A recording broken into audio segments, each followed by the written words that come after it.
What is going on, friends? Almost Average here, and welcome back to the Minecraft Hub channel. We have finally done it. We reached 200 days of hardcore Minecraft. I really never thought I would make it this far. I've had so many hardcore attempts that went south way quicker than they should have, but we have finally made it to 200 days of hardcore Minecraft. I'm super proud of everything I've accomplished in this 200 days of hardcore Minecraft. I've only slept twice, so that means I've had a lot of time to get everything done in this world. The first 100 days, I really wanted to set myself up for the long run so that I could survive in this world for a long time. So of course, I got diamonds, I worked on getting a beacon, I got that by day 30, and I even went and got full netherite armor by about day 80. Of course, you can't really have netherite armor though without great enchantments, so I of course set up a villager trading hall. Pretty much immediately, I got a villager breeder going in my cave base, and pretty much started pumping out villagers by day 20. I feel like I really got myself set up for a long run of hardcore Minecraft by doing everything that I did in this first 100 days. I ended on day 100 by defeating the Ender Dragon, and I feel like that was a great way to end it off. I also built a potato and carrot farm here that's automatic, but unfortunately it doesn't produce very much and I can't use it very effectively to trade with the villagers. Here we can see that while we have a villager trading hall going, we still have a lot of work to do on the base because there's still stone and dirt on the walls, and really there is so much more to do in this world. Other than the potato and carrot farm, I also got a melon farm and a pumpkin farm set up in the first 100 days so that I could trade with villagers. But by the time I was getting close to the end, I wanted to go and find the portal and defeat the dragon so that I could end off with having defeated the dragon on day 100.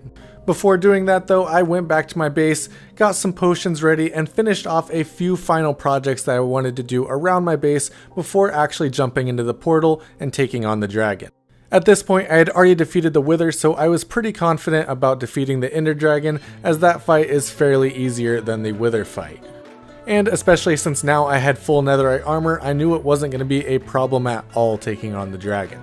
But since I still had a few days to go before day 100, the next thing I decided to work on was a redstone door for my base, so that it was a little bit better than just having an oak door right at the front of this. So I designed a 3x3 redstone door using a mumbo jumbo design, and then I went back to the end and took on the dragon.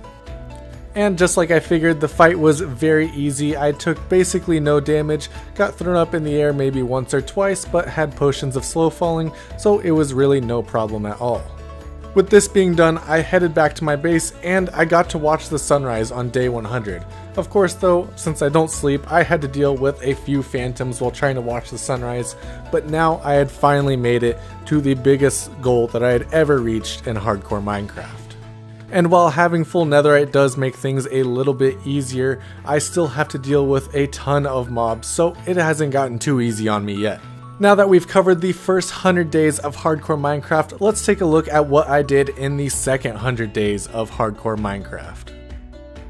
To start off, I gave a little base tour showing around my storage room, the villager trading hall.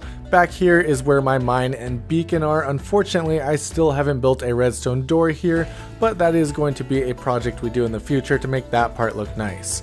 We of course have the redstone front door, and then right next to us is our villager trading hall. Over here I have a bunch of librarians for enchantments, and then a bunch of farmers to get cheap melon and pumpkin trades, which is super useful for getting a ton of emeralds and also a ton of XP. Currently this is how I repair all my mending tools and get any XP I need for enchanting, so it's super useful not having to have a mob farm, but that's definitely a project we will work on in the future as well. Back over in my storage room, we can see here that I have some mass storage set up with the chests, and then some storage for smaller items in barrels across all the other walls. This is definitely an area I need to work on as well. I have everything sorted right now, but I do think I will need a bigger storage system very soon, as I plan to build a lot of farms in this next 100 days. Also, be sure to check out my personal channel, Almost Average, so you can actually see the weekly updates of this world where I play through this hardcore world, build farms, and everything else that I'm doing over here. Over here we can see the villager breeder that I set up in the first 100 days, and below it is just where I can move the villagers from here into the trading hall. Outside and on top of my base, I've set up a enchanting table altar, which isn't quite done yet, and this will be one of the projects we finish up first in this world. My goal is to cover this whole jungle island in ruins. I'm of course going to put back all the trees and greenery to make it look like it's super overgrown, but right now we are still working out building the design of this, and just the front of it is done so far. We still have a lot of work to do on the back before this is complete. To kick things off in this second 100 days, I went back to the end dimension and decided to head out to the outer islands so that I could get some shulker shells and an elytra. I really wanted to get these things early on so I could start working on some major projects that were going to require some shulker shells to move a lot of materials. I spent a whole 5 days end raiding just to get a few shulker shells and a couple of elytras. I will definitely have to return back to the end dimension soon to get some more shulker shells, but for the time being I have enough. I played this super carefully because I didn't want to risk falling. My pinky was pressed down on shift the entire time, trying not to fall off into the void. Luckily, the netherite armor did keep me very well protected against all the shulkers and especially the endermen whenever I accidentally looked at them. End raiding being complete, I went back to the overworld and then the nether just to get some more resources to work on my base. A lot of my base uses the crimson wood and warped wood and also shroom lights, so I had to go back to the nether to get these materials. The next thing I wanted to work on was an automatic wool farm, so I went ahead, went back over to the village area where I knew there were some sheep, and then started transporting them back to my base. I wanted to get this wool farm set up first because I had a major project coming up that was going to require a lot of carpet to prevent mob spawning. So I decided to bring these back to my base, breed them up, and then start getting some different colors of wool automatically outputting into some chests. This was the first farm I decided to do because I knew how simple and easy it was. It wasn't going to be very heavy on my redstone resources and especially my limited resources like iron. I decided to build this next to the villager breeders and underneath the villager trading hall because it was a space I hadn't utilized yet. So I built up an area where I could put the sheep while they were breeding, and then next to it is where I actually decided to build the sheep farm. The sheep farm itself is super simple. All you need is an observer and a dispenser filled with shears, and it will go ahead and take care of all the wool that you will ever need in your world. The best part of this too is that you can dye the sheep so that you get different colors of wool, which will help you out a lot in your world. It's definitely going to save me a lot of time of collecting dyes since I'll automatically have all of the wool colors that I'll need. For the time being, however, I only have I think 4 white sheep, a couple gray sheep, a green sheep, and I think that's it right now. I'm going to work on some more colors later, but these are the colors that I wanted in the beginning. Right across from this wool farm is where I actually decided to do my upgraded potato and carrot farm. As I mentioned before, the potato and carrot farms that I built in the first 100 days were fairly slow at outputting, so I decided to build an upgraded version of this. The design I went with is a 2-layer design that all feeds back to one villager, so it makes the collection system super easy. This is a super simple design as well, and I did have a few technical problems with it later on, but after getting them sorted out, this farm produces so much and it makes the villager trading with the potatoes and carrots so much easier.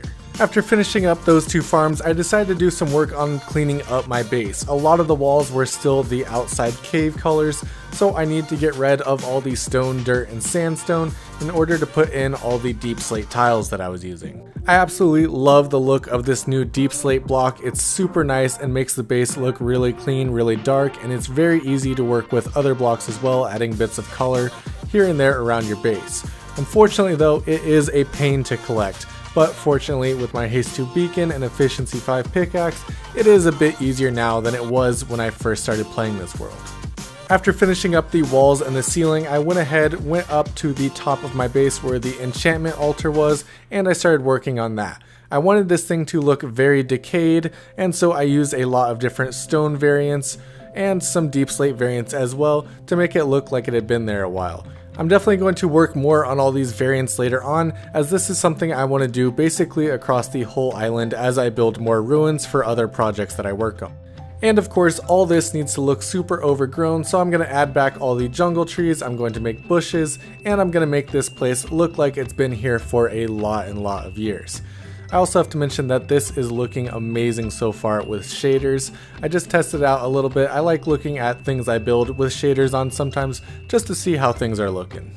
The combination of the altar with the rain and the trees that I started to put in definitely made this place look really cool looking. I love the kind of eerie vibe that it gave, and it's definitely something I'm going to try to duplicate as I build more on this island. The vegetation I'm definitely going to increase, but I just wanted to get an idea of how it was looking so far. I then also decided to do a ton of netherite mining because I wanted to finish off all the tools that I had so far.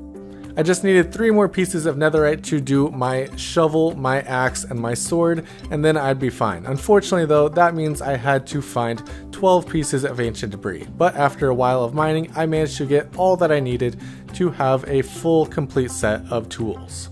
With all this being done, I still really hadn't used my elytra, and the reason for that is because I didn't have rockets and I also had nowhere to fly. So I decided to work on my next big project, and that was a general mob farm. Of course, I could have just built a creeper farm, but I also wanted the string, bones, arrows, and everything else that came from this farm. This is a super great farm designed by Nimbon. It produces every hostile mob except for Enderman. You won't get witches too often, but they do sometimes spawn, so you will get a bit of redstone and whatever else they drop. This was also the biggest project I had done so far in this world, and it's definitely still not complete yet. While the mob farm itself is done and it has been producing in this last 100 days, I do want to do a major design project with it as well. This is actually built over the ocean right next to my base so that it kind of works while I'm in my base, but the project I want to do on it is to make it look like it actually fits in here. And while hiding a project this massive is definitely going to be hard, I have a great idea of what I want to do with it.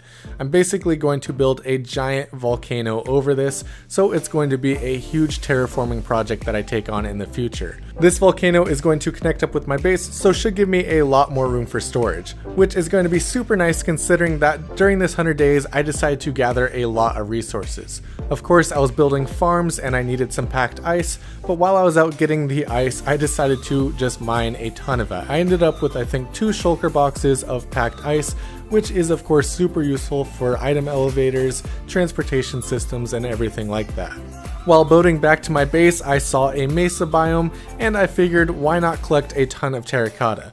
I didn't have any direct plans for it currently, but I decided that this would probably be a block I use a lot of in the future, as I really like all the colors that it has. And you can never really have too many resources in your world, right?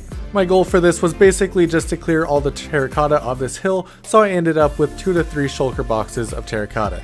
Then I went back over near my base and collected up a ton of dark oak. This was going to be the wood I used for making chests and everything that I was going to need for some major projects I was working on. I also realized while gathering resources that a project that I was doing was going to require a lot of honey, which meant I was going to have to start farming some honey. So while I was out near all these forests, I decided to gather a bunch of bees' nests and bring them back and start making a honey farm. This was actually the first time I ever worked with bees in Minecraft. I for some reason had never even touched the feature before, but I did build up an automatic honey farm that would produce enough honey for me to do some projects in the near future. The design is super simple and basically just relies on comparators behind the bees' nest to activate the dispensers, which have bottles inside of them. Everything then drops down into the hoppers underneath and goes into the collection system.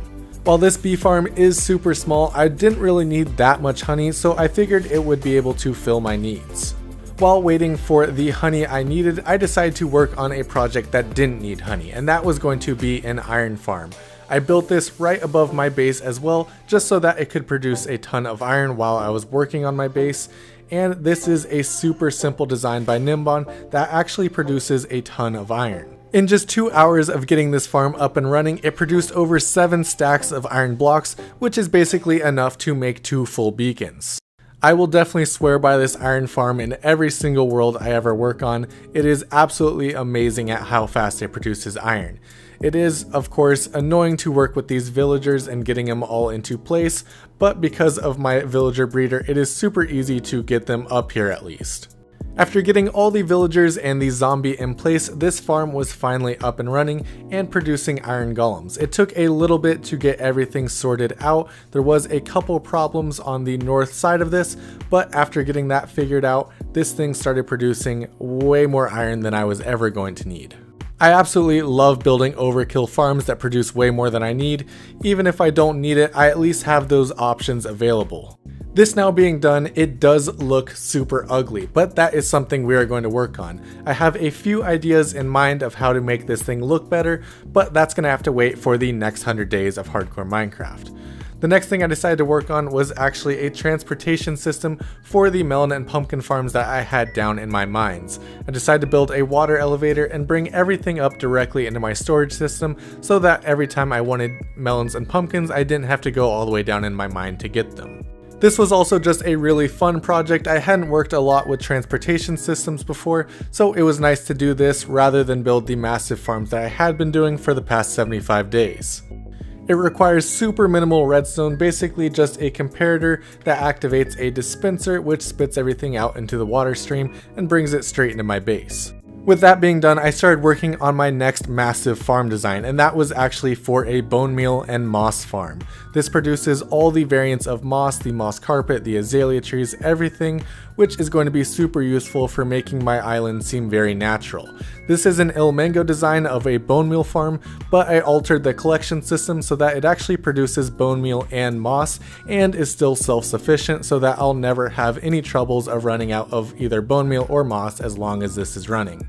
This is also the project I needed the honey for, as it helps the item transportation system up top and putting the bone meal into the hoppers they were supposed to go in. After getting this thing filled up with some bone meal to kick it off, this thing started working perfectly. It's basically just a stone generator that bone meals moss and then creates all the moss below, and the stone then pushes all the moss into the composters. After finishing that up, I went back up to the iron farm because there were still some things I wanted to work on.